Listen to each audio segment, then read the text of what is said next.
పాలకూర శనగబేళ్ళ వడలు ఇంత క్రిస్పీగా టేస్టీగా రావాలంటే ఏం చేయాలో చూద్దామండి. చూడండి ఎంత క్రిస్పీగా ఉన్నాయో, చాలా టేస్టీగా ఉంటాయండి. ఈవినింగ్ టైం స్నాక్స్కి బాగుంటాయి. చూసేద్దాం ఇప్పుడు. హాయ్ అండి, వెల్కమ్ టు ఎస్ఎంబి కిచెన్. ఈరోజు నేను చేస్తున్న రెసిపీ శనగబేళ్ళు తర్వాత పాలకూర యొక్క వడలండి.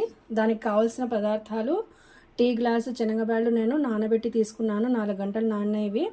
తర్వాత 4 పచ్చిమిర్చి, ఒక పెద్ద ఆనియన్ సన్నగా తరిగి, ఒక కట్ట పాలకూర సన్నగా తరగాలండి, సోడా ఉప్పు, టేస్ట్కి సరిపడా ఉప్పు, కొత్తిమీర, కరివేపాకండి. ఇప్పుడు ప్రాసెస్లోకి వెళ్ళిపోదాం. నానబెట్టుకున్న శనగబేళ్ళు మిక్సీకి వేద్దామండి. ఇవి మెత్తగా వేయకూడదండి, కొంచెం కచ్చపచ్చ వేసుకోవాలి. కొద్దిగా వాటర్ యాడ్ చేద్దామండి. మిక్సీకి వేసుకున్న ఆ పేస్ట్లో సోడా ఉప్పు, టేస్ట్కు సరిపడా ఉప్పు వేయాలండి. తర్వాత పాలకూర, తర్వాత ఆనియను, తర్వాత పచ్చిమిర్చి, కొత్తిమీర, తర్వాత కరివేపాకు. ఇవన్నీ వేసిన తర్వాత మనం దీన్ని మిక్స్ చేయాలండి, కలపాలి. స్టవ్ పైన ఒక కడాయి పెట్టి స్టవ్ ఆన్ చేద్దామండి. కడాయి హీట్ అవ్వాలి. ఇప్పుడు దీంట్లో ఆయిల్ వేద్దామండి.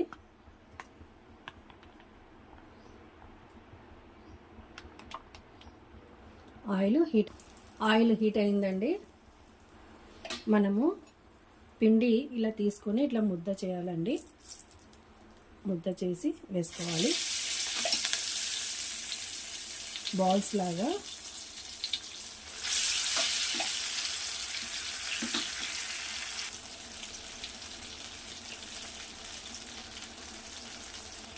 వీటిని తిరిగేద్దాము.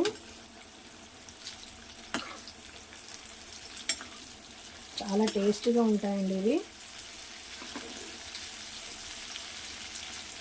శనగబేళ్ళు కొన్ని పక్కకు తీసి కలుపుకోవాలి, ఇంకా టేస్ట్గా ఉంటాయండి.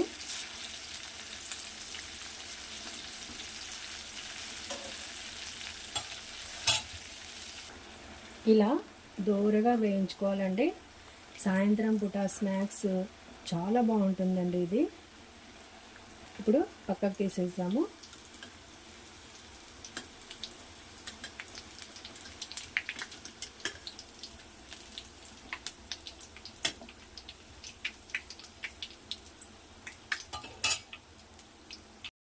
చూడండి, వేడి వేడి పాలకూర శనగబేళ్ళ వడలు రెడీ అయిపోయినాయండి. ఈవినింగ్ స్నాక్స్ సాయంత్రం పూట తింటారు కదా, దానికి చాలా టేస్టీగా ఉంటాయి. తినడానికి చాలా ఇంట్రెస్ట్గా ఉంటుందండి. ఎందుకంటే చూడండి ఎంత కరకరలాడుతున్నాయి. ఇదిగో చాలా వేడివేడిగా తిన్నామంటే చాలా టేస్టీగా ఉంటాయండి. మీరు కూడా తప్పకుండా ట్రై చేయండి.